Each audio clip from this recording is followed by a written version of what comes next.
Je suis très heureux d'accueillir ce soir à nouveau Kevin Mouko-Victoire. On l'a reçu pour son premier livre qui était consacré à la gauche. C'était un très jeune écrivain il y a quelques années. On l'a reçu pour son deuxième livre qui était consacré à Orwell et on avait eu une très bonne discussion sur Orwell. Et voici le troisième consacré à Michéa. Donc Kevin va nous présenter ce livre et Michéa en même temps, et puis nous engagerons ensuite la discussion avec lui. Kevin, tu as la parole. Bonsoir à tous. Alors déjà, pourquoi avoir écrit sur Michéa après avoir écrit sur Orwell? Petite anecdote, c'est grâce à Michéa que j'ai découvert Orwell. Non pas que je ne connaissais pas Orwell, 1984 et la ferme des animaux, un peu comme tout le monde, mais j'ai découvert un Orwell politique grâce à Michéa, un Orwell socialiste et révolutionnaire et pas seulement anti-totalitaire. Grâce à Michéa. Pourquoi? Parce que Michéa est aujourd'hui l'un des principaux, on va dire, introducteurs de la pensée de George Orwell en France. Euh, Est-ce que certains ici ont déjà lu Michéa? D'accord. Donc voilà, une minorité relativement importante quand même. Mais qui est Michéa? En fait, je suis parti d'une idée ou d'un constat, c'est qu'aujourd'hui, Michéa est assez mal compris, ou en tout cas assez mal perçu. Euh, Beaucoup, en fait, le voient comme un homme de droite, voire d'extrême droite. Il est détesté à gauche, en tout cas par beaucoup de gens au sein de la gauche radicale. Si ces dernières années, je pourrais vous faire une liste assez grande de gens qui ont écrit, qui ont écrit contre lui et de manière très sévère. Frédéric Lordon, Philippe Corcuff, Jean-Louis Hamsel, Luc Boltanski, Serge Halimi, le patron du Diplo, Geoffroy de la Gannerie, Isabelle Garot, et je pourrais continuer comme ça encore assez longtemps. Alors qu'à l'inverse, il semblerait que Michéa est surtout apprécié au sein de la droite. Une droite en général pas libérale mais plutôt conservatrice. Il est quand même assez cité au Figaro et principalement au Figaro Vox, qui est peut-être, qui est peut-être, on va dire, la partie la plus conservatrice du Figaro. Le journal Élément, qui est donc le bimensuel de la nouvelle droite, lui a consacré un dossier, si je ne m'abuse, en 2011. Un dossier très élogieux, évidemment. La même année, il a eu le droit à un dossier très élogieux dans Causeur, le mensuel d'Elisabeth Lévy. Il est cité souvent par Zemmour, par Finkielkraut. Encore plus à droite, il est souvent cité par Alain Soral. Euh, voilà. Donc, pourquoi en fait un philosophe qui est parti du communisme et n'a pas tant bougé que ça, en fait, aujourd'hui, serait autant honni par la gauche et apprécié par la droite? Alors déjà, qui est Michéa? Donc c'est un philosophe né en 1950 à Paris, pas loin d'ici, dans le 12e arrondissement. Né de parents communistes, son père était journaliste à l'UMA, rédacteur en chef des pages sport de l'UMA, et sa mère était permanente au parti. Ils se sont rencontrés tous les deux pendant la Résistance. Et Michéa, je vous inviterai d'ailleurs à écouter cette série d'interviews qu'il a donnée sur France Culture sur sa vie, que je n'ai pas utilisé d'ailleurs dans mon livre, puisque en fait j'avais déjà fini mon manuscrit, où il raconte il raconte le bonheur d'avoir été pour lui communiste dans les années 50, 60. En 68, il est 68 art, à l'époque, il n'est pas au Parti communiste, mais chez les trotskistes. L'année d'après, il rejoint le PCF, comprenant un peu que les sectes trotskistes de 68 préparaient une dérive autoritaire et préparaient la future trahison dont Romain Goupil est l'emblème le plus beau, ancien trotskiste Goupil. J'aurais pu dire Daniel Cohn-Bendit, mais lui n'était pas trotskiste, mais ce sont les deux figures des traîtres, on va dire, de mai 68.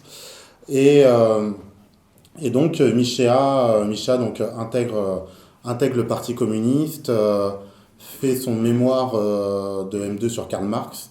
Il explique d'ailleurs que pendant toutes ses études de philosophie, il ne comprenait même pas l'intérêt d'étudier d'autres philosophes que Marx. Finalement, il se retrouve à les étudier quand il est agrégé, quand il devient le plus jeune agrégé de France, et donc où il va à Montpellier, et là, quand il doit préparer ses cours, il doit s'intéresser aux autres philosophes. Et il milite jusqu'en 76, où il quitte le Parti communiste. Pourquoi? Eh ben parce que Michéa, qui s'est rendu plusieurs fois à l'Est, et qui est parfaitement bilingue, qui parle parfaitement français et donc russe, lors de ses voyages en fait à l'Est, aimait quitter un peu le circuit officiel dédié aux touristes et aller rencontrer la population. Et il s'est vite rendu compte de ce qu'était réellement l'URSS, c'est-à-dire un régime totalitaire qui n'avait pas remplacé la domination de la bourgeoisie pour une société sans classe, mais pour une domination de la bureaucratie peut-être encore plus sévère encore que l'ancienne domination bourgeoise. Donc à partir de là, il quitte le Parti communiste, mais sans pour autant, comme certains ont pu le faire, type BHL ou Glucksmann, devenir libéral.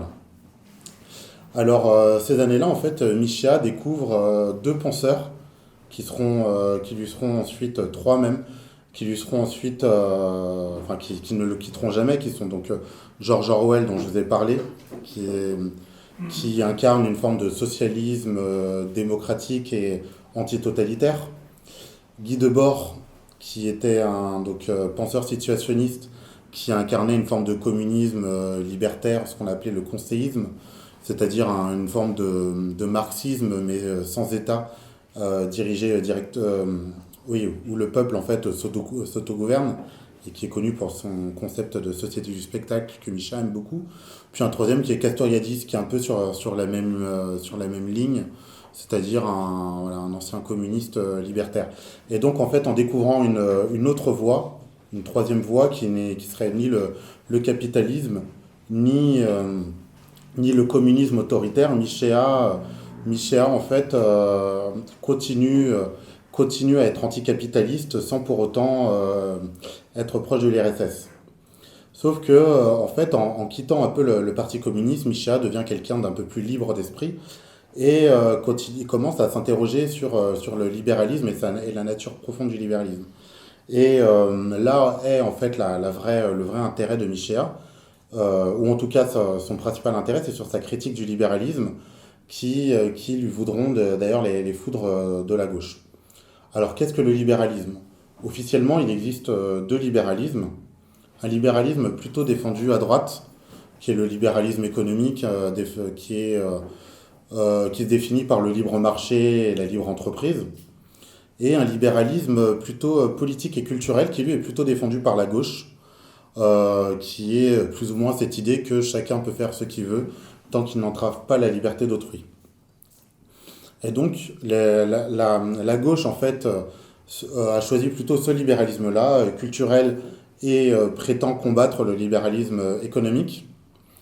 Et à l'inverse, la droite fait l'inverse, c'est-à-dire défend le libéralisme économique et combat le libéralisme culturel.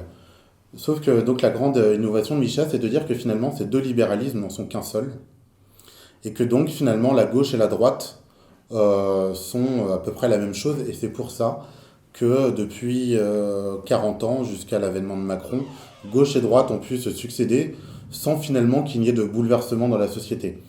Quand Mitterrand est arrivé au pouvoir, le Figaro avait titré sur les chars soviétiques à Paris. Bon ben, on peut encore les attendre. En tout cas, c'était pas avec Mitterrand qu'ils allaient arriver. À l'inverse, après Mitterrand a succédé Chirac, qui devait incarner une sorte de droite, de vraie droite populaire, et qui finalement n'a pas été si différent de Mitterrand. Sarkozy ensuite, qui pareil était une droite décomplexée, même si c'est pas lui qui a utilisé le terme, mais qui finalement a gouverné au centre droit. Hollande qui lui a gouverné au centre gauche, etc. Donc, pourquoi ces libéralismes ne font qu'un seul? Michéa en fait va puiser un peu dans l'histoire et dans l'histoire des idées pour comprendre comment sont nés ces deux libéralismes.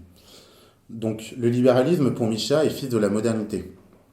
La modernité, pour lui, démarre après les guerres de religion, où on a vu en fait l'Europe se déchirer de l'intérieur, où on a pu voir le fils s'armer contre le père.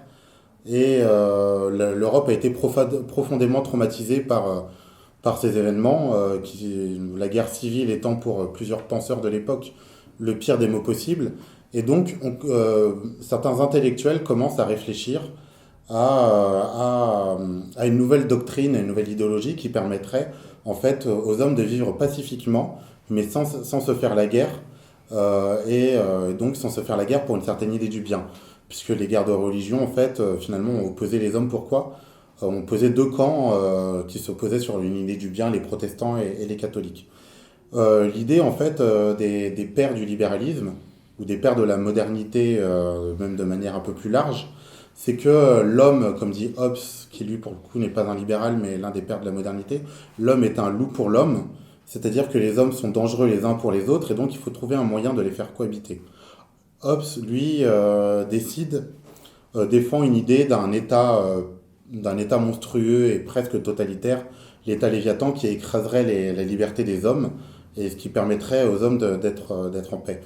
Les libéraux lui répondent avec la même anthropologie, avec la même idée que l'homme est un loup pour l'homme, qu'en fait, finalement, il faudrait trouver un autre moyen d'organiser la société sans sujet, c'est-à-dire une forme de société qui serait mise sur pilotage automatique. En fait, il suffirait de trouver des règles qui n'utiliseraient aucune idée métaphysique du bien pour gouverner la société.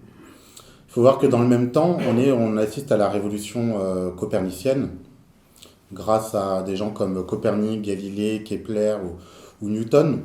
Et donc on commence à pouvoir penser à organiser la société de manière rationnelle, comme la physique la physique en fait est en train de trouver des sortes de lois de la nature, et les libéraux se disent que de la même manière, ils vont trouver des sortes de lois sociales qui vont permettre au fait de régir la société de manière rationnelle. C'est d'ailleurs pour ça que Michel explique que le libéralisme est fils du progrès et n'est pas conservateur. Pourquoi? Parce que derrière, il y a vraiment cette idée d'organiser de manière très rationnelle la société. Et donc qu'est-ce qui se met en place? C'est cette idée, en fait, qu'il faudrait organiser la société par le droit, où chacun pourrait donc faire ce qu'il veut tant qu'il n'entrave pas la liberté des autres. Et donc, à partir de ça, même un peuple de démons pourrait être gouverné. Pourquoi? Parce que le droit, en fait, permet justement la cohabitation pacifique des gens. Sauf que Michel explique qu'à ce moment-là, en fait, aucune société ne peut tenir sans quelque chose qui les lie, et le droit n'est pas quelque chose qui les lie. Alors les philosophes des Lumières, en tout cas certains d'entre eux, ont une idée, c'est le libéralisme économique, ou ce que Montesquieu appelait le doux commerce. Pour Montesquieu, en fait, à partir du doux commerce, si les gens commercent entre eux, eh ben, ils auront quelque chose qui vont les lier les uns aux autres, et ils ne se feront pas la guerre. Parce que comme l'a dit un autre penseur des Lumières, Voltaire, quand il s'agit d'argent, tout le monde est de la même religion. Donc, à partir de là, en fait, on va commencer à organiser la société avec deux principes. Le droit avec un grand D, qui va donner les limites de la liberté à chacun, et le marché avec un grand M, qui lui, en fait, se caractérise un peu par la libre entreprise, et en fait, les deux étant philosophiquement très liés. Pourquoi? Parce que, en gros, si sur le plan culturel et politique, il est impossible de dire aux gens de leur donner une certaine idée de ce qu'il faut faire et de ce qui ne se fait pas, et ben de l'autre côté, on ne peut pas économiquement dire aussi aux gens, à leur donner des leçons sur ce qu'ils devraient faire de leur argent, de leur entreprise, etc. Donc pour Michéa, en fait, les deux vont nécessairement l'un avec l'autre. Et donc quand la gauche ou la droite prétendent chacun défendre l'un et attaquer l'autre, ils se trompent. Un exemple très simple, c'est celui du travail du dimanche. Alors, pour une certaine droite libérale et conservatrice, vu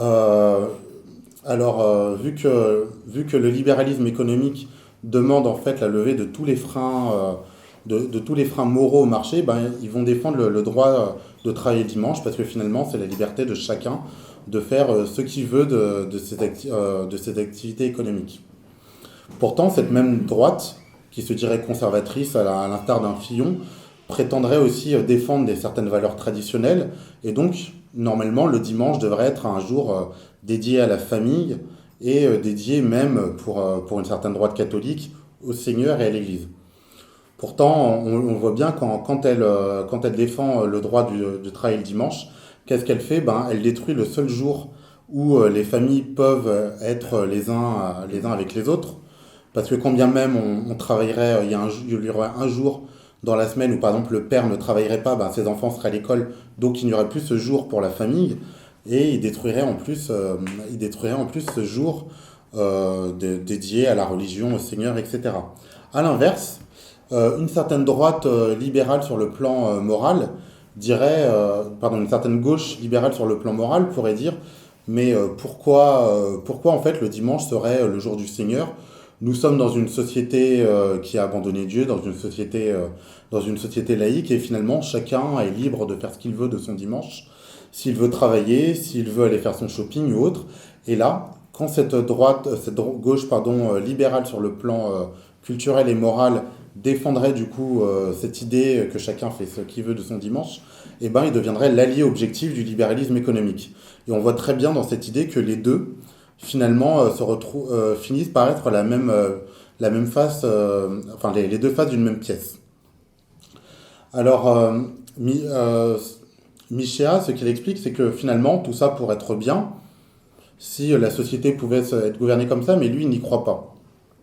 Déjà, pour lui, il y a une limite anthropologique au libéralisme, c'est que, en fait, il finit par atomiser la société, c'est-à-dire il finit par créer des gens qui sont chacun ce que Marx et Engels appelaient des monades isolées repliées sur eux-mêmes, c'est-à-dire des gens qui chacun aurait leur propre vision du bien, leur propre culture, et comme ça on ne fait pas société pour Michéa. Et pire, c'est ce qu'il montre, c'est que finalement, comme le droit ne se donne aucune définition du bien a priori, finalement on se retrouve avec une forme d'inflation des lois, c'est-à-dire que sur les mêmes bases philosophiques, on pourrait très bien autoriser la cigarette dans les lieux publics, on peut très bien l'interdire, on peut très bien légaliser la pédophilie. Petite parenthèse, je rappelle que dans les années 70, c'était l'un des grands combats de la gauche, de Jean-Paul Sartre, de Foucault, de Deleuze, de Beauvoir, et il y avait une tribune qui avait même été publiée dans l'IB, qui défendait le droit à l'amour libre et même le droit de l'amour des enfants avec des adultes. Ce qui est assez marrant, c'est que l'IB a vraiment tout fait depuis pour faire disparaître de ses archives cette tribune qui est encore difficilement trouvable, mais qui est encore trouvable. Et donc, sur les mêmes bases philosophiques, on peut légaliser la pédophilie, l'interdire. On peut à la fois interdire les concours de Miss pour les enfants en disant que ça sexualise les enfants, mais en même temps défendre le style vestimentaire Lolita parce que ça fait vendre, etc. Et en fait, pour Michéa, tout dépend un peu du rapport de force dans la société. Il suffit que des groupes en fait deviennent majoritaires pour imposer une certaine loi, et ils deviendraient minoritaires, on pourrait la défaire. Et finalement, ce vers quoi ça mène plus à une société en fait liberticide qu'autre chose. Pourquoi? Parce que, comme on le voit avec cette inflation des lois, le désir de liberté en fait mène vite à un désir de censurer. On le voit aujourd'hui, la liberté d'expression est de plus en plus amoindrie parce que en fait, on ne peut plus heurter tel groupe, on ne peut plus dire tel propos pour ne pas heurter un autre groupe, etc. Et à la fin, en fait, on a l'impression que la société on arrive à ce que Philippe Muret, écrivain conservateur que Michel aime beaucoup, appelle l'envie de pénal. Et en fait, on se retrouve avec des gens qui finissent par vouloir tout interdire au nom de cette liberté, ou en tout cas au nom de leur liberté à eux de ne pas être choqués. À côté de ça, Michéa développe aussi deux autres limites du libéralisme. Une limite que tout le monde peut apercevoir aujourd'hui, qui est les limites écologiques. Vu que finalement le libéralisme repose sur le libre marché et sur le progrès, j'en ai assez peu parlé, mais donc sur le progrès et le progrès technique, on voit en fait que le libéralisme finalement repose sur une croissance illimitée qui est néfaste pour la nature. parce que, comme le disait un économiste, le directeur de l'association des économistes américains, Kenneth Boulding, il faut être soit fou, soit être un économiste pour croire qu'on pourra produire de manière illimitée dans un monde limité. Et ça, on peut s'en apercevoir chaque jour quand on voit l'effondrement de la biodiversité. Je vous invite à lire les rapports du GIEC, etc. Le libéralisme économique, en fait, notre mode de production est incompatible avec la survie en fait, de l'espèce humaine et la préservation de son milieu naturel. La troisième limite, qui est peut-être la limite qui finalement interviendra le plus tard, c'est celle qui avait été identifiée par Marx, qui est la limite économique elle-même. Sauf que Marx, en fait, pensait que le libéralisme, que le capitalisme allait mourir très vite, alors qu'en fait, c'est une logique qui peut prendre énormément de temps, bien plus que les deux autres, qui est, en fait, pour Marx, pour faire très simple, le capitalisme repose sur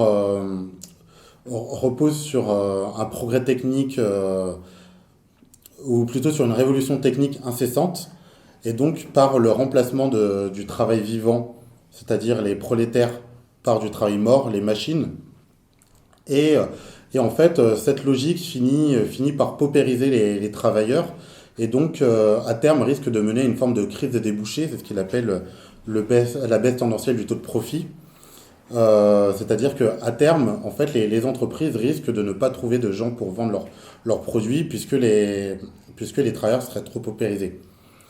Finalement, le capitalisme a trouvé trois portes de sortie à ça. C'est la société de consommation, le crédit et le crédit qui soit privé ou public, ce qui explique qu'aujourd'hui nos économies ne peuvent pas survivre sans un endettement monstrueux. Et puis, dernier truc, c'est la mondialisation, c'est-à-dire qu'en fait, quand cette limite parut être à bout de souffle dans nos sociétés, vu que le capitalisme a réussi à s'exporter aux quatre coins du globe, il a ouvert des marchés un peu partout et a créé de nouveaux débouchés, au point de créer un monde où, pour faire simple, des esclaves sous-payés dans le tiers-monde produisent des produits pour des prolétaires paupérisés dans nos sociétés qui peuvent consommer grâce au crédit et à l'endettement. Voilà.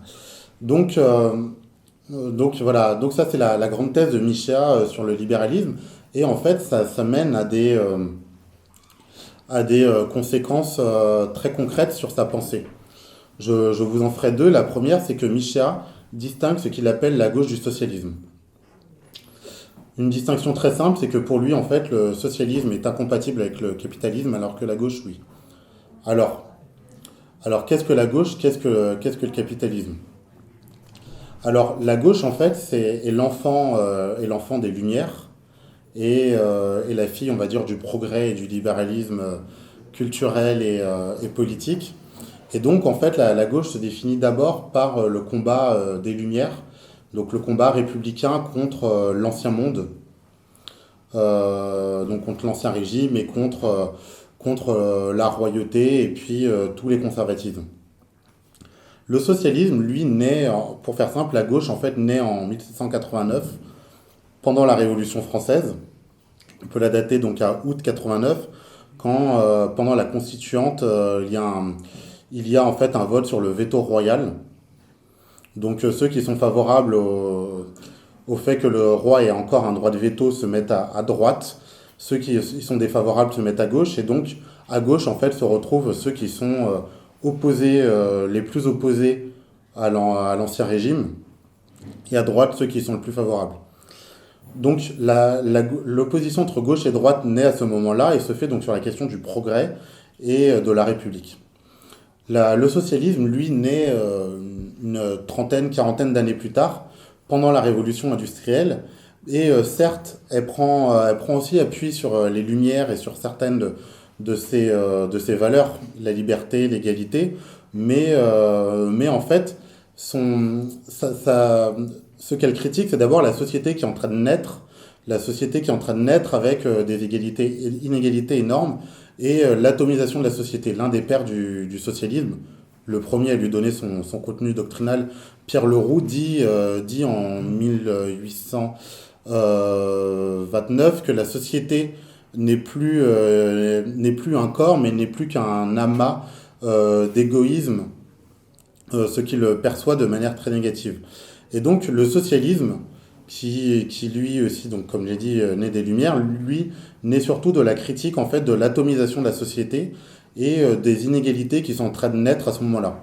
Et donc, certes, les deux pouvaient se rejoindre sur certains points dans la critique de l'Ancien Régime, mais ne se recoupaient pas totalement.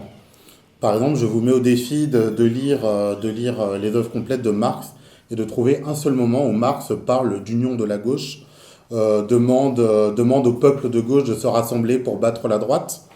Vous ne le trouverez pas.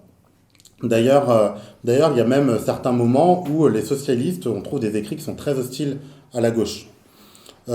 Typiquement, pendant le Second Empire, 60 ouvriers rédigent un manifeste qu'on appelle le manifeste des 60, donc c'est assez simple de le retenir. Et eux, en fait, défendent l'idée qu'à chaque élection, des ouvriers devraient en fait proposer des candidats, même si ça fait perdre la gauche républicaine, et même si ça fait le jeu, comme on dirait aujourd'hui, de la droite. Un peu plus tard, il y a la crise de la Commune en 1871, où des ouvriers, ou plutôt des petits artisans, font une révolution sociale. Et à ce moment-là, le pouvoir en place, qui est un pouvoir de centre-gauche, d'Adolphe Thiers, n'hésite pas à s'allier avec la droite pour réprimer la Commune. Et petite parenthèse, je vous invite aussi à lire les écrits des écrivains de gauche de l'époque. Zola, qui est vu comme un écrivain très social, qui disait que le bain de sang de la Commune était indispensable pour calmer les ardeurs de ces animaux de communards. George Sand, qui pourtant naît du socialisme, accueille ça de manière plutôt positive. Théophile Gautier aussi défend le massacre des communards. Flaubert et plein d'autres. Même quelqu'un comme Hugo est assez ambigu parce qu'il est ami avec Louise Michel, qui est l'une des principales communardes, mais en même temps il ne défend pas pour autant la Commune. Voilà. D'ailleurs, quand on lit ses écrits, des fois ça nous rappellerait presque des écrits d'intellectuels vis-à-vis des Gilets jaunes, quand un Ferry dit qu'on peut tirer sur la foule, par exemple. Et donc à ce moment-là, la gauche est co-responsable de l'un des principaux massacres contre les classes populaires, au point où quelques années plus tard, quand en fait certains socialistes veulent s'allier avec la gauche républicaine contre la droite réactionnaire, Édouard Vaillant, qui fait partie des communards qui sont exilés en Angleterre et qui surtout était l'un des ministres de la Commune, ce qu'on appelait un commissaire au peuple, écrit une lettre aux socialistes et leur écrit « N'oubliez pas que la gauche versaillaise est tout autant notre ennemi que la droite versaillaise ». En fait, comment va se faire cette alliance presque contre nature de la gauche et du socialisme en 1899, pendant l'affaire Dreyfus. Au début, quand l'affaire Dreyfus éclate, les socialistes sont très peu à se bousculer pour défendre le pauvre Dreyfus. À part Charles Péguy et Bernard Lazare, quasiment personne ne veut le défendre. Jaurès, par exemple, verse carrément dans les écrits antisémites, puisqu'il explique quasiment que Dreyfus est probablement coupable puisqu'il est juif. On a Gued, lui, qui est un peu le grand rival de Jaurès au sein du socialisme à l'époque, qui est sur une ligne un peu plus radicale que Jaurès, dit que Dreyfus est probablement innocent, mais ça reste un bourgeois, donc un bourgeois ne mérite pas d'être défendu. Paul Lafargue, qui était l'un de ses amis les plus proches et qui est aussi le gendre de Karl Marx et le mari de sa fille Laura Marx, écrit à peu près pareil, que la guerre civile bourgeoise entre la gauche et la droite ne les intéresse pas. Et ça continue jusqu'en 1899, où il y a encore un tract commun écrit par Gued et Jaurès qui disent qu'ils ne se mêleront pas de cette affaire Dreyfus. Sauf que cette année-là, en fait, non seulement ils ont la preuve de la culpabilité, de l'innocence de Dreyfus, et commencent à se dire en fait que s'ils défendent la justice pour les ouvriers, ils devraient la défendre pour tout le monde. Ils doivent défendre la justice, la justice pour le genre humain. Et une deuxième chose, c'est qu'en fait, la droite cléricale et réactionnaire est aux portes du pouvoir. Et les socialistes préfèrent encore la République bourgeoise à l'ancien régime. Et donc, ils finissent par s'allier. C'est ce qu'on appelle le bloc des gauches qui arrive au pouvoir avec un ministre, Mitterrand, qui est un proche de Jaurès. Mais là encore, ça se fait dans la douleur, puisque une partie des socialistes comme Gued défendent certes l'idée de s'allier avec la gauche, mais ne défendaient pas la participation à un gouvernement. Et à l'époque, à la Deuxième Internationale, à l'étranger, c'est vivement critiqué par un Lénine, par exemple, par une Rosa Luxembourg qui écrit que Jaurès a eu raison de défendre Dreyfus, mais a eu tort d'envoyer un ministre au gouvernement bourgeois, et il dit que Jaurès se trompe, il pense que c'est le socialisme qui commence à conquérir l'appareil d'État, alors que c'est l'inverse, c'est l'appareil d'État bourgeois qui commence à conquérir le socialisme. Et au fur et à mesure, en fait, cette alliance devient plus ou moins pérenne entre la gauche et le socialisme. Il y a ensuite le cartel des gauches, puis le Front populaire. Il y a l'antifascisme aussi qui fait que la gauche fait bloc contre les ligues fascistes, etc. Au point où on finit par confondre le socialisme et la gauche. Et d'ailleurs, il y a une lettre de Rosa Luxembourg qui dit que heureusement, en Allemagne, ils n'ont pas encore cette mauvaise habitude française de confondre la gauche et le socialisme. Ou plutôt, elle dit l'extrême gauche jacobine avec la social-démocratie qui était donc l'équivalent du socialisme en Allemagne. Finalement, l'Allemagne finira elle aussi par prendre cette mauvaise habitude avec le temps. Et Micha explique que en fait, tout ça continue avec le temps. Et ce qui se passe, c'est qu'au fur et à mesure, les valeurs bourgeoises de la gauche et progressistes finissent par gagner le socialisme. Déjà avec mai 68, Michel n'est pas un anti-68ard, mais pour lui, en fait, il existe même trois mai 68. Il y a le mai 68 ouvrier qu'on va laisser de côté, donc mai 68 ouvrier et communiste. Et puis, il y a deux mai 68 au sein du mai 68 étudiant. Il y en a un, en fait, qui se fait sur des bases vraiment radicales, qui rejettent la société de consommation et qui prennent appui, en fait, sur les écrits de Debord et Castoriadis, dont je vous ai parlé tout à l'heure. Et il y en a un autre qui est un peu plus... qui est hédoniste et consumériste et beaucoup plus petit bourgeois. C'est celui du il est interdit d'interdire, l'ennui est contre-révolutionnaire et tous les slogans un peu débiles de mai 68. Et donc c'est celui qui finit par l'emporter, parce que comme l'explique Michel, en fait c'est celui qui l'emporte dans la conscience collective et notamment dans la conscience médiatique, qui fait tout pour effacer la critique radicale de la société de consommation. Et donc ce mai 68 l'emporte.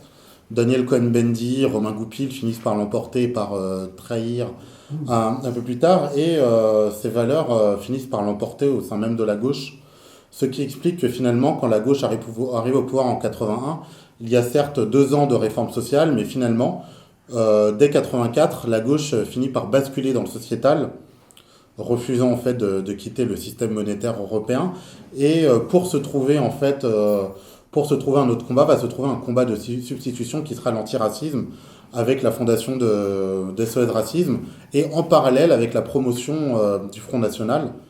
Ne jamais oublier que c'est Mitterrand qui oblige les chaînes de télé publique à passer Jean-Marie Le Pen sur ces chaînes. Pourquoi ? Parce que pour que l'antiracisme marche, il faut qu'il y ait un ennemi raciste en face à combattre. Et d'ailleurs, bien plus tard, Lionel Jospin finira par vendre la mèche en disant qu'il n'y a jamais eu de menace fasciste sous Mitterrand, et que l'antifascisme n'était que du théâtre électoral.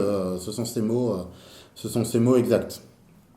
Et donc, au fur et à mesure, en fait, la gauche finira par devenir une gauche plutôt sociétale, qui finit par abandonner les classes populaires.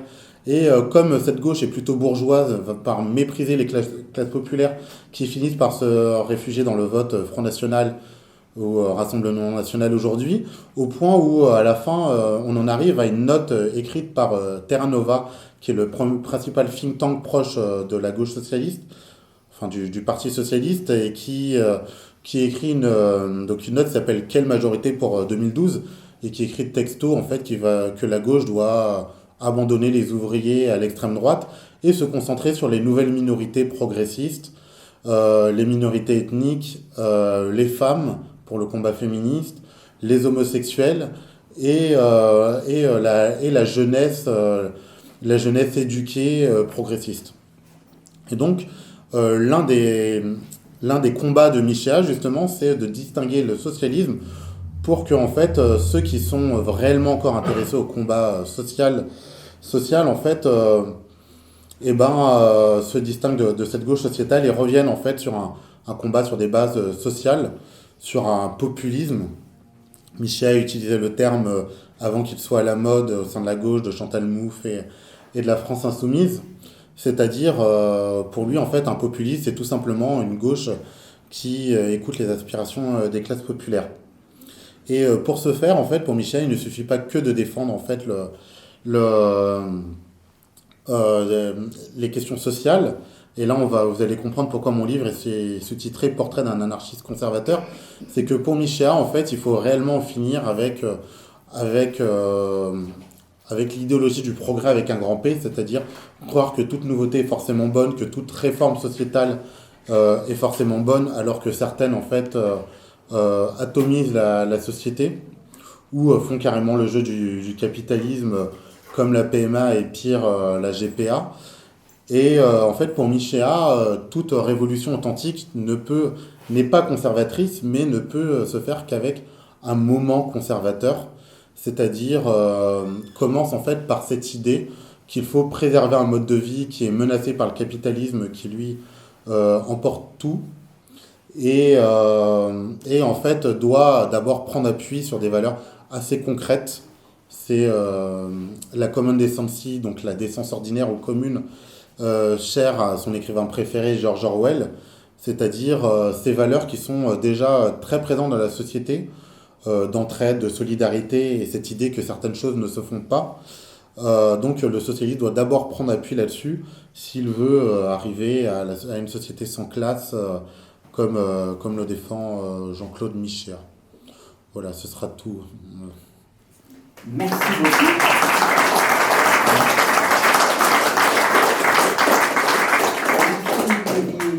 Le débat est ouvert, c'est comme d'habitude Raoul qui l'anime.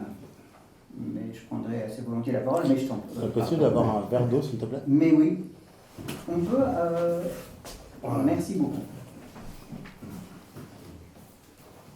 Pierre-Henri, je t'en prie. Moi, je n'ai pas encore lu Michéa, donc je pose vraiment la question naïvement. Donc, dans votre exposé, vous montrez quand même qu'il y a une puissance critique chez Michéa qui est très très importante, qui englobe pratiquement toute l'histoire politique depuis 2 siècles. Mais qu'en est-il de l'aspect prospectif de son œuvre? Alors, vous en parlez dans les dernières minutes, mais est-ce qu'il est assez précis sur le type de société qu'il envisagerait, qui pourrait fonctionner en alternative avec cette pour montrer plutôt cette société de la consommation? Alors non, c'est d'ailleurs ma conclusion en fait. Michéa en fait est plus dans cette tradition de gauche critique que de gauche qui apporte des solutions. Néanmoins, il indique quand même quelques pistes. Pour lui, par exemple, il demande d'aller voir vers le mouvement décroissant. Donc il prône une société où on aurait arrêté de croire que la croissance en fait ferait tout. Il prône un retour au local. Pour lui en fait la société socialiste ne se fera que si en fait on est capable de retrouver une sorte de sens du local, donc à la fois dans le commerce local, dans la petite entreprise de proximité. Il défend aussi les monnaies locales justement pour ça. Il défend aussi dans un de ses livres, dans le complexe d'Orphée, ce qu'on appelle les monnaies de Gesell. C'est quelque chose d'un peu technique, Silvio Gesell, en fait, est un économiste argentin anarchiste qui a été ministre de l'économie, ou plutôt commissaire au peuple de l'économie sous la révolution, enfin pendant la révolution bavaroise de 1919. Donc il y avait ce qu'on a appelé, ça a duré quelques mois, mais c'était un conseil fédéral, pardon, c'était une république fédérale de conseil. Et donc lui, il a mis en place en fait une monnaie que Keynes disait parfaite sur le plan technique, qui est une forme de monnaie en fait qui perd de la valeur au cours du temps. L'idée en fait, c'est d'empêcher en fait l'accumulation capitaliste, et à partir d'un certain seuil financier, d'un certain seuil temporel, en fait, cette monnaie perd de l'argent, de la valeur, pardon, donc nous oblige, à consommer et donc à remettre dans le circuit économique, et deux, en plus, empêche justement une nouvelle accumulation. Donc il y a quelques trucs comme ça. Micha est plutôt, voilà, est plutôt donc défendeur du localisme, critique de la mondialisation, des institutions européennes aussi, même si il ne se dit pas clairement souverainiste, ou on n'appelle pas forcément clairement à sortir de l'Union européenne, mais en tout cas il y voit une organisation ultralibérale. Euh, globalement les pistes qu'il donne. Mais effectivement, il y a rien d'ultra précis sur l'économie qui devrait remplacer le capitalisme. Et je pense que c'est en partie pour lui c'est plutôt l'intelligence populaire qui doit mener à la solution plus qu'un seul homme. Juste pour terminer là-dessus, qu'est-ce qu'il pense de l'État en tant qu'entité politique? Alors, en fait, Michéa, je ne l'ai pas dit, mais se définit comme un démocrate radical. Donc, il est il estime en fait que la démocratie représentative est tout sauf démocratique, et pas très représentative non plus d'ailleurs. Mais par contre, il ne prône pas la disparition en tant que telle de l'État. Il défend l'idée qu'en fait, on peut conserver une forme d'organe un peu centralisateur, qui permet de coordonner un peu les luttes, les différentes luttes et les voilà, et les différentes alternatives au système. Donc, il est pas très précis là-dessus, mais en tout cas, il le dit dans une interview accordée en 2013 à la revue Ballast, qu'il le titille un peu là-dessus, qui n'est pas pour la disparition de l'État, pensant qu'en fait, au 19e siècle, quand Marx et les anarchistes prônent la disparition de l'État, on n'est pas dans le même contexte aujourd'hui, et que l'État reste, au moins à court terme, encore utile, voire indispensable. Bertrand? Oui, mais c'est la question que je voulais poser, et que mon camarade a fort bien posée. C'est que, je vais la formuler différemment, c'est qu'il y a quand même un point commun entre la gauche et le socialisme, c'est l'absence de toute réflexion sur les institutions. L'État notamment, mais le pouvoir, les modalités d'exercice du pouvoir, les institutions, la forme constitutionnelle, la légitimité, la souveraineté. Tout ça, à partir de la Révolution française, a été traité de façon tout à fait partielle. La Révolution française, que tu évoques très justement, pose et essaye de résoudre la question de la représentation, mais elle oublie le gouvernement, ce qui provoque une catastrophe. Dictature, salut public, etc., puis Bonaparte. Et ensuite, même chose, Marx ne pense absolument pas la question du pouvoir politique, ce qui, il est pour le rétablissement de l'État, etc.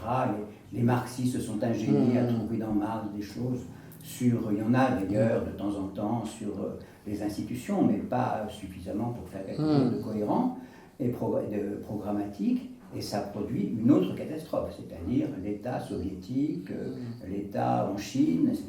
Il y a des choses absolument monstrueuses qui viennent notamment du fait qu'on n'a pas du tout pensé la question de l'organisation politique d'une société qui pourrait être effectivement socialiste.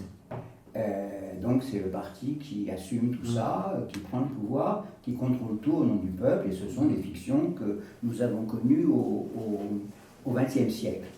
Et Michéa, dans son histoire du libéralisme, oublie quand même une des grandes traditions libérales, c'est le libéralisme politique, c'est-à-dire pour la France, la tradition Montesquieu, Barnave, Tocqueville, Benjamin Constant, etc. etc. Là, justement, qui sont des gens qui sont effectivement penseurs de la liberté, d'une société avec des libertés publiques, mais qui pensent également l'État. Le libéralisme français est un libéralisme qui pense l'État, comme l'a montré Lucien Jaume, notamment ici, dans ces mêmes lieux. Et ce sont des penseurs qui pensent que la monarchie restaurer après 1814, en fonction de l'échec de la monarchie en 91 et 92, et ce sont eux qui pensent également la Troisième République, qui est un système parlementaire. Voilà. Et ça, c'est une tradition qui continue à nous inspirer, puisque la Cinquième République se situe dans ce courant-là. Mais alors, la gauche et les socialistes, même si on fait la différence, ils sont absolument muets sur la question, sauf pour sortir de temps en temps un truc comme la Sixième République de Mélenchon. Avant, c'était la gauche pensait au système présidentiel à l'américaine, en oubliant que c'était un système indirect, etc. Bon, tout ça n'est pas pensé du tout, ce qui aboutit ou à des impasses, ou alors à un peu du n'importe quoi, comme on l'a vu au moment où la gauche a soutenu le projet de quinquennat et a abouti à ce que nous avons aujourd'hui, c'est-à-dire un système qui n'est plus démocratique. J'ai essayé de répondre à tout ça. Je devinais, je crois qu'on a déjà eu 2 fois la même discussion, donc on l'aura une 3e fois. Mais c'est un valeur pédagogique. Déjà sur la Révolution française, on ne sera pas d'accord, mais pour moi, la question a été pensée à un moment de manière intelligente avec la Constitution de l'an 1. Certes, qui n'a jamais été appliquée à cause de la terreur, je suis d'accord, mais sauf que... mais pour moi, la Constitution de l'an 1 avait été une bonne base, et d'ailleurs, une grosse partie de la gauche et du socialisme s'en est réclamé, des Jaurès, etc. Pendant longtemps, ça a été pendant un siècle. Si on met de côté les traditions marxistes et anarchistes, donc pendant un siècle, ça a quand même été le grand truc, c'était de dire il y a la Constitution de l'an 1 qui... Mais qui, en fait, le problème de la Constitution de l'an 1, effectivement, c'est comme elle n'a jamais été appliquée. On ne sait pas. Mais sauf que comme on ne sait pas, on ne peut pas dire qu'elle ne marche pas, comme on ne peut pas dire qu'elle marche. Mais... Il y a quand même des logiques constitutionnelles qu'on peut prévoir. Elle peut peut-être être complétée. Les systèmes qui marchent et les systèmes qui ne marchent pas. L'autre chose, c'est que je pense que, effectivement, Marx a un angle mort sur l'État, effectivement. Il est contradictoire même à certains moments sur la question. Il pense qu'il va falloir renforcer l'État pour ensuite qu'il puisse disparaître, parce que, en fait, comme il imagine l'État que comme une forme de domination d'une classe sur une autre, quand il n'y aura plus de domination de classe, il n'y aura plus d'État, il disparaîtra par magie. Et effectivement, on a vu que quand on renforçait le pouvoir d'État, en fait, il ne fait que se renforcer et il ne dépérit pas, effectivement. Et il crée une nouvelle forme de domination en plus. Mais pour moi, il y a son grand rival à réfléchir à la question, c'est Proudhon. Moi, j'aime beaucoup son texte assez peu connu sur le fédéralisme. C'est-à-dire où Proudhon, en fait, réfléchit à un modèle de société qui, contrairement à ce qu'on pense, n'est pas une société sans État. Il réhabilite plus ou moins une forme d'État aussi, mais pour lui qui est une société qui s'organiserait du bas vers le haut, avec le principe de subsidiarité où en bas de l'échelle on ferait ce qui est possible, donc un pouvoir communal juste en haut. Ensuite, un autre exemple qui me vient en tête, c'est la Commune de Paris. Ça ne dure que 2 mois, certes, mais pendant 2 mois, ça marche. Pour Marx, d'ailleurs, on oublie un truc, c'est que pour Marx, c'est la forme politique enfin trouvée. Je trouve pas pour le coup que Lénine ait tenté de faire la Commune de Paris. C'est-à-dire que la Commune de Paris, en fait, voilà, il y a un système, à l'époque, on vote, il y a des lois qui aboutissent. L'échec de la Commune de Paris n'est pas un échec politique, c'est un échec militaire. Ils se font massacrer Ouais, enfin, par- bah, c'est un exemple difficile sur lequel il est difficile de réfléchir, parce que ça se passe dans une période de lutte, donc la priorité, comme tu le dis, c'est la lutte de Oui. l'armée. Et donc, Ouais, mais il y a une vie politique. effective. Ouais, mais il y a une vie politique pour assez Paris, riche. Pour Paris. Ouais. C'est la commune de Paris. Donc. Ouais. Quid pour un pays comme la France, avec les relations internationales, etc. Tout sujet, justement, qui dans la tradition socialiste et dans la tradition de la gauche sont rarement bien traités. Parce que, justement, il n'y a pas de pensée de... Non seulement il y a la question de l'État, mais il y a la question du pouvoir politique, quelque chose de différent. Et qui met en jeu des questions de légitimité du pouvoir, de souveraineté, etc. Bon.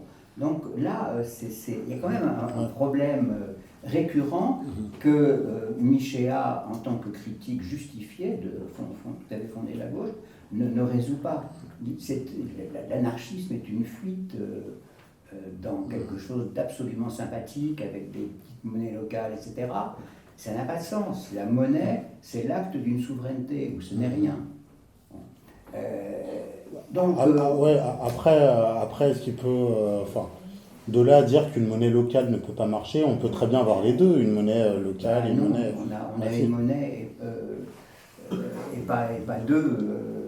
Ça ne marche pas. Aujourd'hui, il y en a des... Quand on a plusieurs monnaies, c'est le signe que la monnaie collective, nationale notamment, ne fonctionne plus.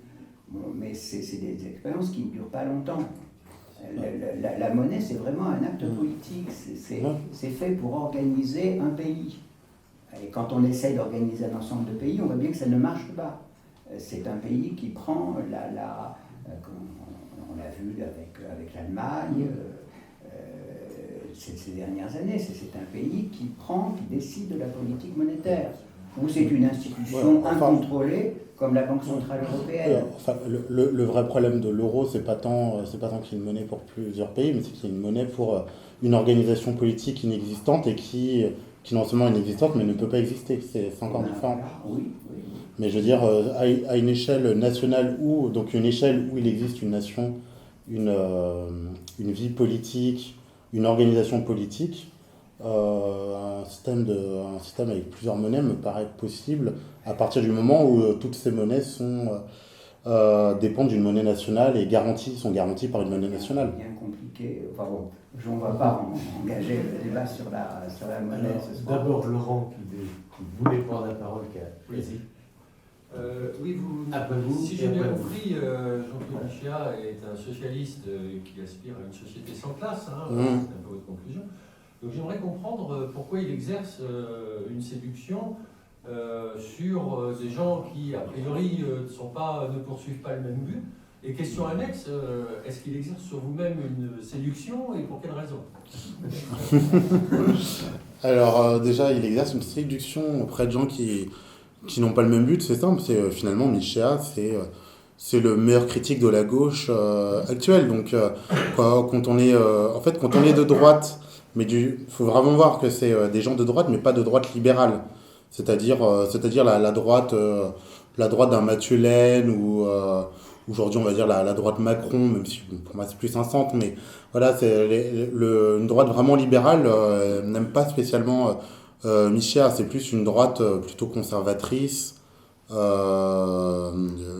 plutôt conservatrice, souvent mais pas toujours souverainiste, qui peut l'apprécier, mais c'est vraiment parce que c'est le plus grand critique de la gauche, c'est-à-dire que quand on lit un de ses livres, alors toutes les 2 pages, on peut rigoler parce qu'il se moque gentiment de la gauche.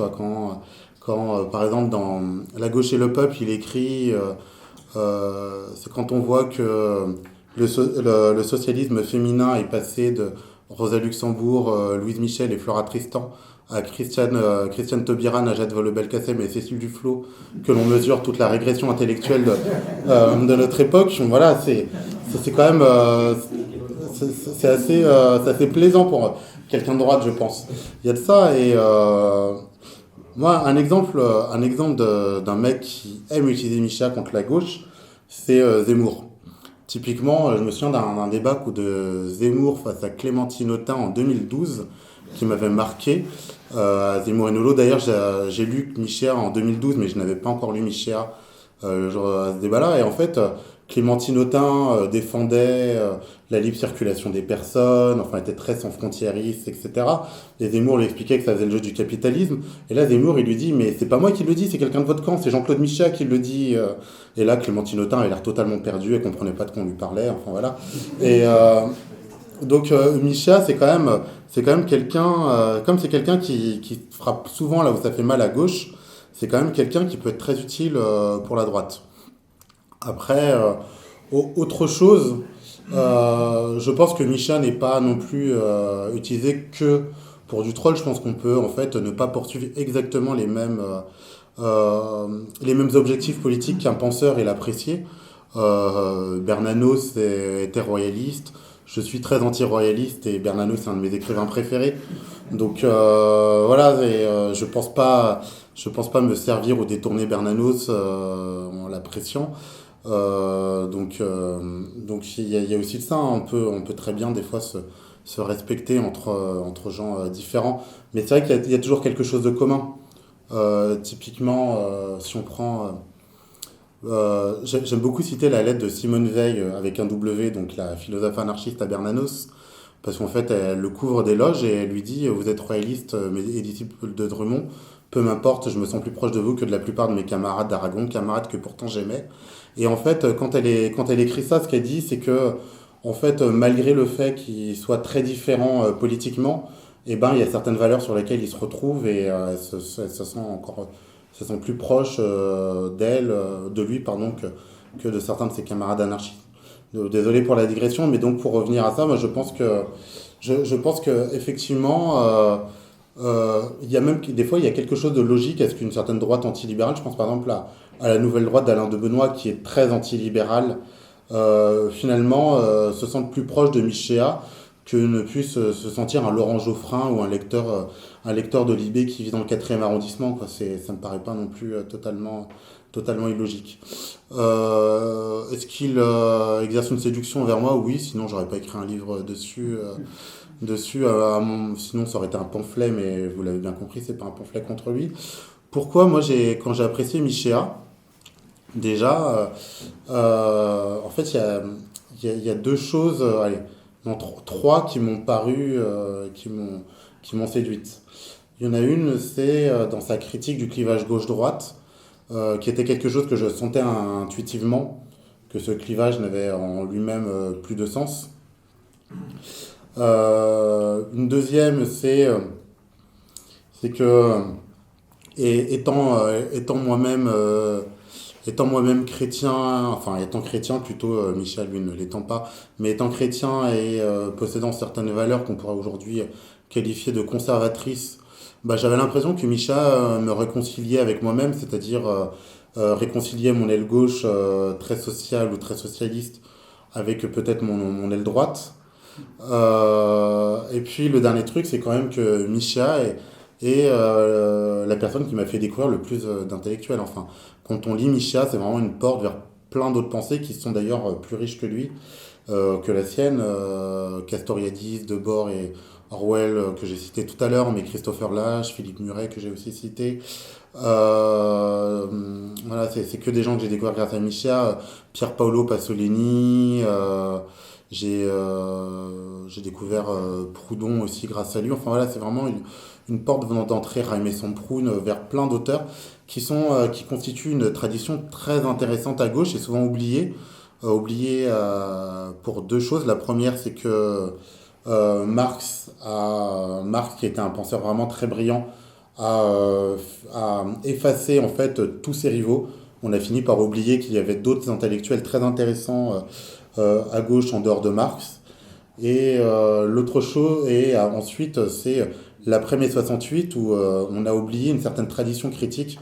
En fait, Michéa dit Il dit globalement que pour mesurer en fait la contre-révolution à l'œuvre dans mai 68, il faut voir en fait les intellectuels qui étaient cités à gauche avant mai 68 et après. Avant mai 68, la pensée critique, c'est justement celle que Michéa défend, donc qui est incarnée par Guy Debord, Castoriadis, Henri Lefebvre, l'école de Francfort, Georges Lukács, à ne pas confondre avec le réalisateur. Et après après mai 68, pardon, et ça devient Bourdieu, Foucault, Deleuze, Derrida, des auteurs qui en plus sont souvent très chiants à lire, sont en plus bien moins radicaux que les premiers auteurs cités et dont les thèses en fait peuvent être rapidement retournées en faveur du capitalisme. Je ne l'ai pas trop dit dans ma conférence, mais je le développe un peu, comment certaines idées de Deleuze, qui pareil est très sans frontiériste finalement, est récupérée par le capitalisme, comment la défense des minorités de Foucault, finalement aujourd'hui, on vit une époque très foucaldienne, hein. Deleuze disait que l'avenir serait foucaldien ou pas, en tout cas il l'est pour le pire, et pas beaucoup pour le meilleur. Donc il m'a permis de renouer, enfin de découvrir toute une tradition intellectuelle très riche et très oubliée. Vous vouliez ajouter quelque Simplement, est-ce chose? que Michéa ne s'amuse pas ou ne déplore pas d'être repris par la droite conservatrice? Alors, est-ce que Michéa s'amuse ou déplore d'être repris par la droite conservatrice? En fait, il n'en parle quasiment jamais, ou quand on lui pose la question, des fois, il dit qu'il comprend que pour lui, c'est plus sérieux d'être repris par une droite intelligente plutôt que par une gauche débile. Voilà. Il comprend aussi, d'ailleurs, enfin, il y avait une interview qu'il avait donnée à Marianne il y a quelques années, où il disait aussi où il déplorait qu'une certaine droite était finalement meilleure critique du capitalisme que la gauche. Il citait de Benoît, où il disait que malgré ses ambiguïtés, c'était quand même un intellectuel critique du libéralisme bien plus sérieux que ce qu'on a à gauche. Et en fait, je pense que quelque part, en fait, il s'en fout un peu, il vit pas à Paris, donc il n'est pas trop dans ces considérations très parisiennes, en fait, de savoir par qui on est cité, dans quel milieu on est apprécié, etc.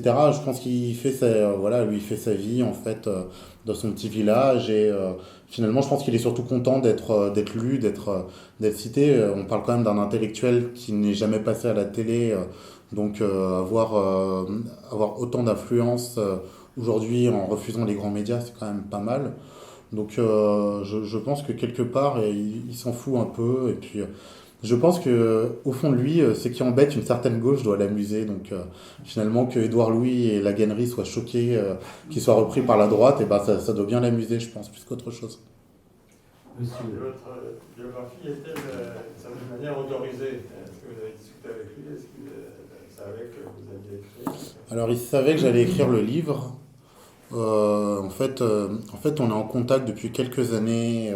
Je l'ai déjà interviewé 2 fois, et dont une interview lui a inspiré son avant-dernier livre qui s'appelle Notre ennemi le capital. Donc en fait, on échange souvent par mail. On ne s'est rencontré qu'une seule fois jusqu'à présent. En vrai, rencontre très sympathique, et homme très sympathique, beaucoup plus que beaucoup d'intellectuels insupportables parisiens. Et donc donc il le savait.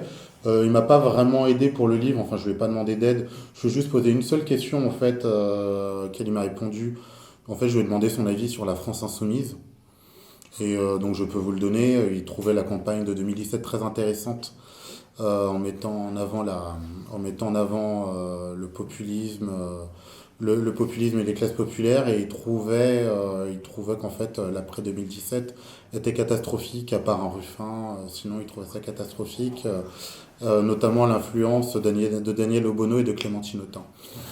6% aux européennes ne lui donne pas tort a priori, donc il a eu raison au moins sur ça, et je pense qu'il a raison sur d'autres choses. Et donc voilà, il le savait, et il en est assez content, il m'a félicité, et puis on donne bientôt une conférence ensemble, mais pas du tout à Paris, dans les Landes, près de chez lui, à Mont-de-Marsan, Vous êtes tous conviés si jamais vous voulez le rencontrer dans le sud-ouest. C'est quel jour? C'est le samedi, dans 2 semaines, c'est le samedi 22, je crois, novembre. Messieurs, oui, alors je suis à peu près en. Il a levé le doigt. Non, vous, lui. Et toi? J'y vais. Non, je serai très bref. Je suis à peu près en phase avec tout ce que vous avez fait, avec votre interprétation de l'œuvre de Michel. Un certain nombre de choses ont été dites sur les défaillances des uns et des autres dans les défaillances de Michel, évidemment. Ma question, c'est que, bon, quand même, c'est un intellectuel de très haut niveau, un des premiers qui a vu effectivement que entre gauche et droite, effectivement, c'était un clivage qui commençait à être dépassé, un très grand critique du libéralisme libertaire. Et ne pensez-vous pas qu'il fait partie des auteurs qui pourraient concilier ce qui a priori semble inconciliable, ça a été évoqué tout à l'heure, c'est-à-dire la richesse de l'analyse économique de Marx, mais la pauvreté, effectivement, de son analyse de l'État. Il n'en a pas fait, encore que. Il ne faudrait quand même pas oublier, on l'avait évoqué un peu, ce qu'il a dit après la Commune de Paris dans la guerre civile en France, et la critique de la social-démocratie allemande dans la critique du programme de Gotha. On pourrait aussi juste ajouter le 18 Brumaire de Louis-Napoléon, qui est aussi... Autant d'ouvrages, un peu plus récents, des 18 Brumaire, mais bon. Ouais. Autant d'ouvrages quand même où il essaie d'aborder le problème de l'État. Et Proudhon, qui est effectivement, au niveau économique, est bien moins puissant que l'analyse de Marx, mais qui au niveau politique dit des choses très intéressantes, notamment, vous l'avez dit, au niveau du fédéralisme. Et est-ce que le moment n'est pas venu pour effectivement essayer de cette grande synthèse de deux auteurs a priori totalement contradictoires, mais qui ont quelque chose d'intéressant, l'un au niveau de l'analyse économique et l'autre au niveau de l'analyse politique. Et je crois que Michéa, il est un petit peu dans ce style-là, puisque quand même, je n'ai pas tout lu de Michéa, loin de là, j'ai lu 3, 4 ou 5 bouquins, il se situe quand même sur la ligne, on va dire, du conseillisme. Oui. Bon, et ça peut être intéressant, parce que quand Bertrand Nouvel dit que la gauche est totalement nulle sur l'analyse de l'État, il a tout à fait raison. Sauf qu'il y a quand même un certain nombre d'auteurs qui commencent à réfléchir. Ils ne sont pas forcément tous d'ailleurs de la gauche, entre guillemets, tel qu'on l'admettait avant. Mais il y a un certain nombre d'auteurs qui quand même commencent à réfléchir à tout ça. Votre avis là-dessus? Alors, mon avis, c'est que je suis totalement d'accord avec vous. Effectivement, je pense que Michéa, c'est quelqu'un qui prend l'analyse critique, on va dire, de Marx et qui voudrait ajouter des solutions proudhoniennes. C'est assez clair quand on lit en fait Notre ennemi le capital que je mentionnais tout à l'heure dans une de ses scolies qui s'appelle Le socialisme d'en haut versus socialisme d'en bas, où en gros, pour résumer, où il dit effectivement que l'analyse économique de Marx est très puissante, mais que ses solutions autoritaires et très progressistes, ne pas l'oublier, en fait ne lui conviennent pas. Et justement, on va chercher du côté d'un Proudhon qui réfléchit à la société, à l'organisation politique, qui va du bas vers le haut. Tout à l'heure, j'ai pas eu le temps de le dire, mais je pense moi qu'il y a quelqu'un qui a bien réfléchi à la question, même s'il n'apporte pas une constitution toute faite, c'est Cornelius Castoriadis. Avec une puissance critique. D'ailleurs, il y a un texte de Castoriadis où il dit que marxistes et anarchistes se sont trompés tous les deux sur l'État parce qu'ils n'ont été capables de concevoir le pouvoir justement que de manière étatique et centralisée, alors que ils n'ont été capables de concevoir le pouvoir, oui, c'est ça. Alors qu'en fait, les institutions ne se confondent pas forcément avec cette centralisation. Et effectivement, je pense que il y a matière à creuser là-dessus, même si, pareil, Castoriadis en fait nous donne une direction, mais ne nous donne pas un point d'arrivée. C'est-à-dire, Castoriadis explique comment la société devrait arriver à un processus plus démocratique et donc comment la société devrait s'auto-instituer. Par contre, il ne nous donne pas effectivement le point d'arrivée en disant à la fin on a telles institutions avec telle séparation des pouvoirs, avec tel mode d'élection, etc. Oui, ma question a été largement devancée, puisque j'aurais souhaité que vous reveniez justement sur le rapport de Michéa avec précisément Marx et Proudhon. Bon, voilà, on peut dire que que Michéa est un marxien, donc pas un marxiste, mais un marxien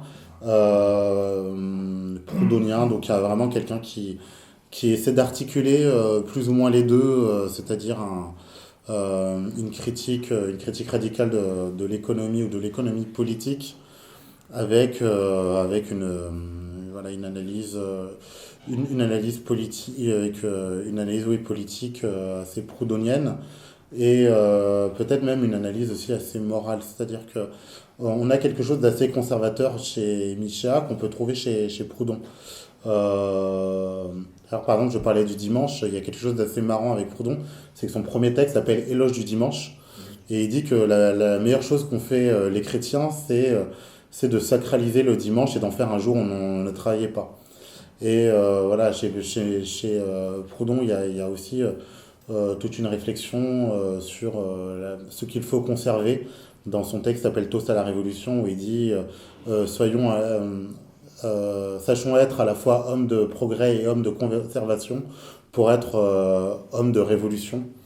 Et donc je pense qu'il y a aussi que Michéa entretient un peu ce même rapport aussi aux choses, c'est-à-dire que contre un Marx qui pense que en fait il faut totalement détruire l'ancien monde, Michéa et Proudhon sont plus des gens qui se disent dans l'ancien monde il y avait des choses à détruire, mais aussi des bonnes choses comme les rapports familiaux, etc.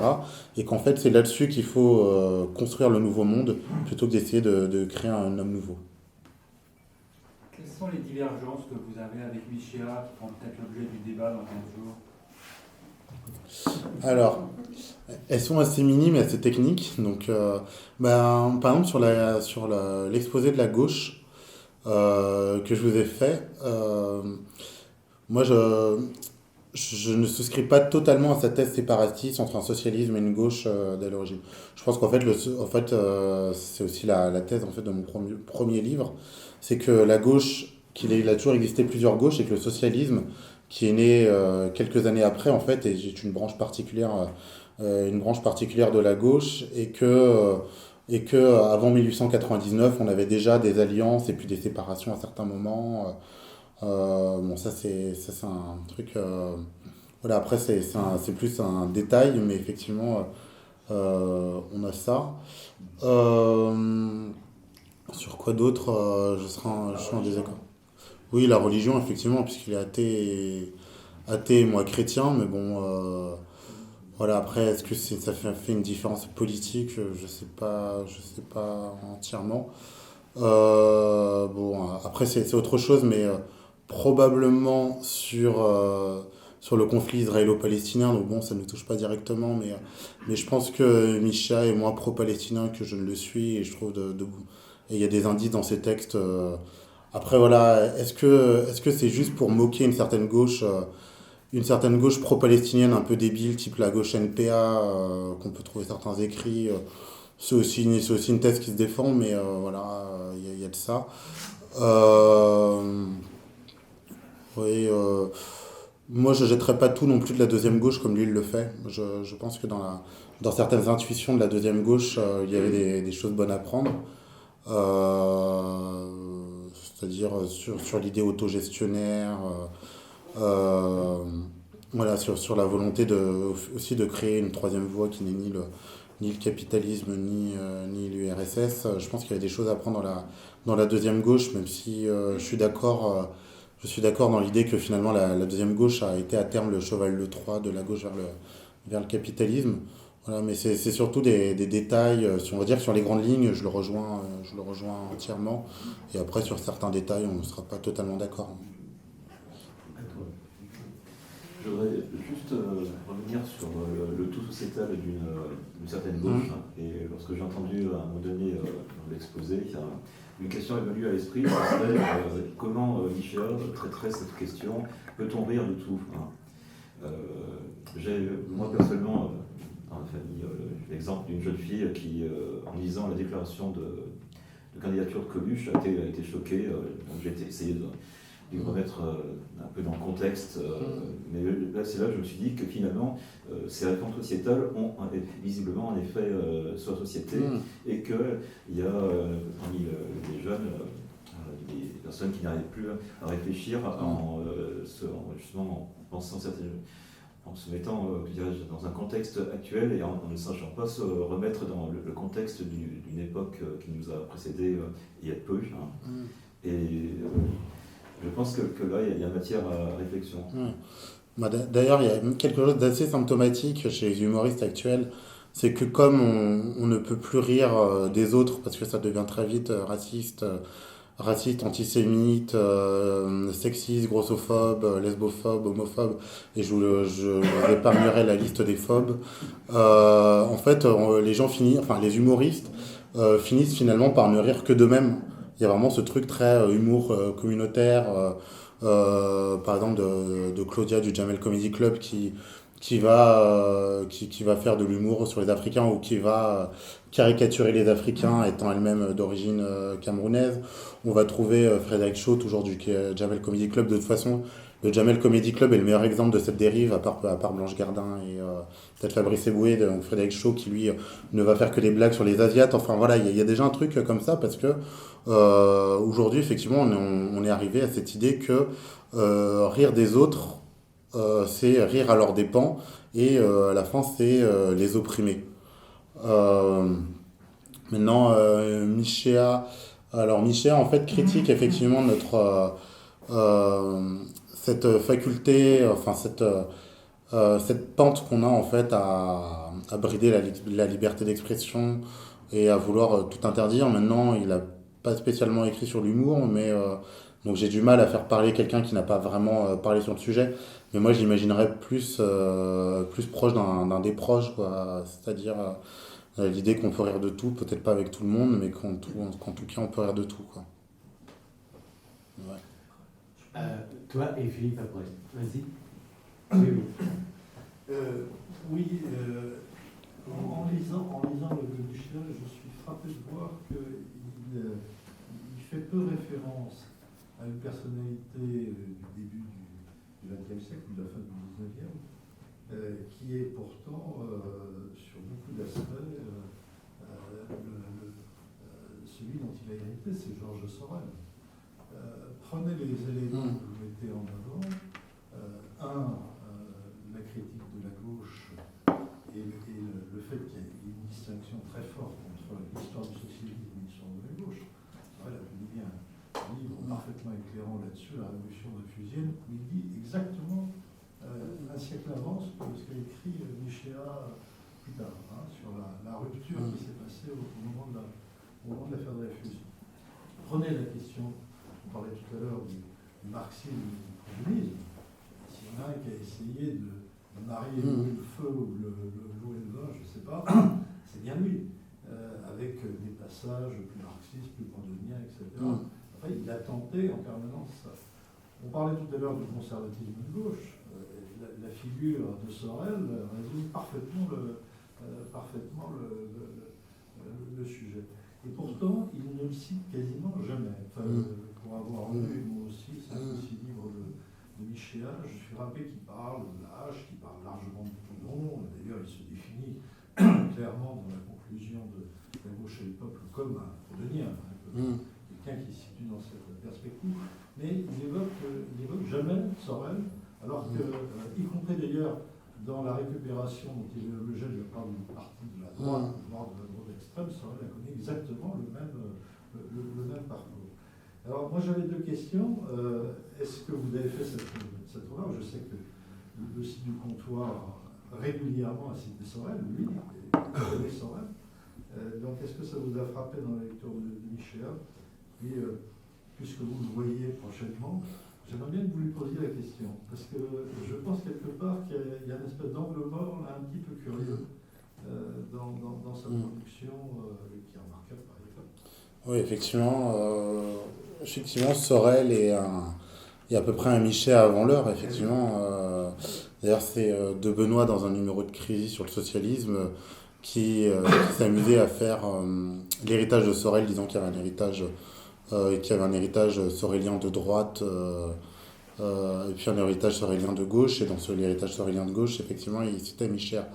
Alors, il cite peu Sorel, mais c'est vrai que quelque part, des fois, on a un peu l'ombre de Sorel qui plane quand il parle des anarcho-syndicalistes et de la manière dont, justement, ils ont refusé le pacte jaurétien avec la gauche. Le premier, quand même, enfin, celui qui était le plus actif parmi ces anarcho-syndicalistes, c'était Georges Sorel. C'est vrai, je m'étais déjà fait cette réflexion à un moment qu'il citait assez peu Sorel, je pense qu'il l'aime bien.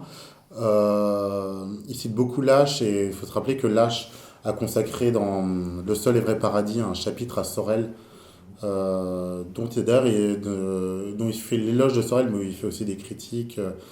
Il est assez d'accord avec Lénine qui disait que Sorel est un brouillon notoire, et ça c'est vrai. C'est d'ailleurs peut-être pour ça que Michel ne cite pas tant que ça, c'est que chez Sorel, en fait, il y a des idées remarquables, mais on a l'impression qu'il faut toujours les remettre en ordre, parce qu'en fait, Sorel c'est un matheux au départ, un polytechnicien qui vient à la philosophie et qui pense, enfin, qui est vraiment très brillant, mais qui n'est pas un littéraire, et ça se sent quand on le lit. Voilà, après, est-ce que c'est parce que Sorel est une figure maudite, ça aussi, je ne sais pas. Voilà, pour ceux qui ne connaissent pas Sorel, en fait, c'est un théoricien anarcho-syndicaliste qui, en 1910, quitte la CGT, donc à l'époque était donc anarcho-syndicaliste, et se rapproche de Charles Maurras pendant un an, avant de s'en séparer. Et un peu plus tard viendra ce qu'on a appelé le Cercle Proudhon, qui était fondé par son principal disciple, Édouard Berthe, à qui d'ailleurs De Benoît a consacré un livre qui s'appelle Édouard Berthe, un socialiste héroïque. Et Édouard Berthe, en fait, crée le Cercle Proudhon au sein de l'Action française, et c'est une union, en fait, de l'anarcho-syndicalisme et du monarchisme très nationaliste, et Mussolini... Non, c'est pas l'ANAR, non. Non, Ah, pardon. Pardon, je crois qu'Édouard Berthe n'est pas de l'aventure du Cercle Proudhon. Si, c'est Sorel qui n'en est pas.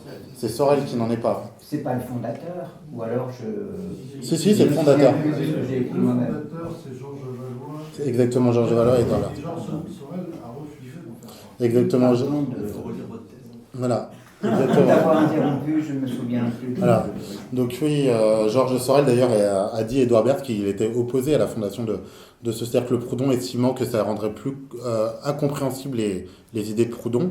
Et Mussolini prétend, en tout cas a dit s'être inspiré de ce cercle Proudhon, mais pas que d'ailleurs. Et voilà, et de Sorel aussi. Et donc Sorel est devenu un peu un auteur maudit en France, alors qu'on oublie que Sorel a aussi inspiré Gramsci, le fondateur du Parti communiste italien. En fait, c'est aussi parce qu'il avait une énorme influence en Italie, et que Mussolini vient de la gauche au départ, du Parti socialiste italien. Et puis, voilà, après, il y a les thèses de Sternel qui expliquent que le fascisme est né en France par Sorel. Et puis, ce grand phare de la pensée qui s'appelle Bernard-Henri Lévy, qui a fait l'idéologie française, où voilà, il fait du Sternel, mais en plus le talent intellectuel en moins.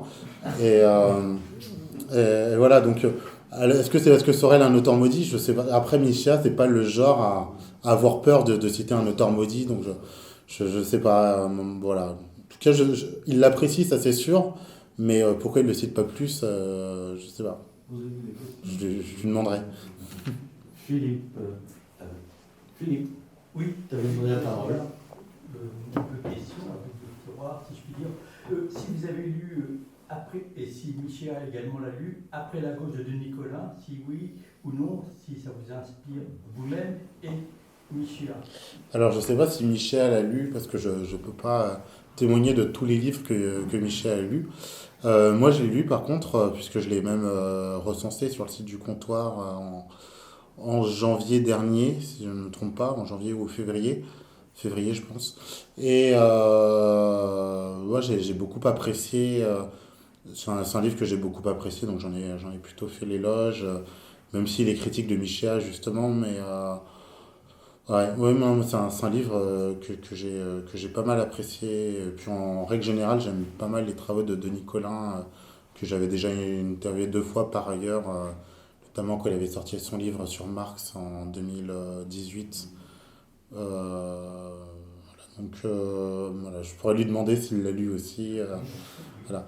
Sachant que après, faut voir que c'est un livre plus confidentiel, parce qu'autant avant Colin publie au Seuil, là, il a publié aux éditions du Cercle Aristote, c'est pas non plus, c'est pas quelque chose de très diffusé, donc à voir.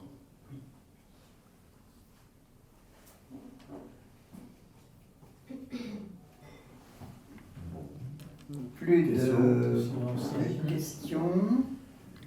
Eh bien, il nous reste à remercier Kevin.